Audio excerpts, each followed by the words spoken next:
এটা যেহেতু ওয়াইড এবং আমার মনে হয় যে বেশ আধুনিক ফুটওভার ব্রিজ, তার উপরে যাতে কোনো অবস্থাতে কোনো অস্থায়ী দোকান মানে যেগুলি ফুটপাতে সাধারণত বসে তার নিচে তার আশেপাশে কোনো অবস্থাতে কোনো রেফারেন্সে কোনো অবস্থাতে সেটা গ্রহণ করা হবে না।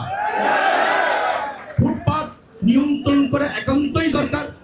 এটা দারুণভাবে মানুষের চলাচলকে ব্যাহত করছে, যানজট সৃষ্টি করছে। আমরা এটা পরিকল্পিতভাবে সেটা করতে চাই, পর্যায়ক্রমে করতে চাই।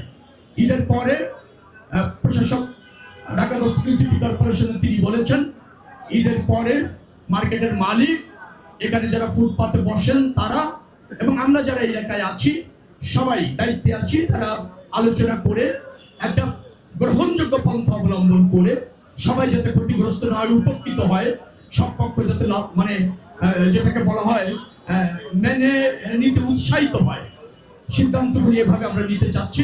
আশা করি ঈদের পর এই এলাকার শপিং কমপ্লেক্সগুলির সামনে যে অনাকাঙ্ক্ষিত প্রতিবন্ধকতাগুলি আছে সেটা দূর করা হবে এবং একটা শৃঙ্খলার পরিবেশ এখানে প্রতিষ্ঠিত করে ব্যবসা এবং জনচলাচল নিশ্চিত করা হবে, সময় উপযোগী করা হবে। আপনারা যারা এখানে উপস্থিত হয়েছেন তাদেরকে সকলকে ধন্যবাদ জানিয়ে আজকের এই ব্রিজ ফুটওভার ব্রিজ ইতিমধ্যে উদ্বোধন করা হয়েছে এবং এটার সর্বোত্তম ব্যবহার জনকল্যাণে মানুষ ভোগ করবে এই প্রত্যাশা রেখে শেষ করছি।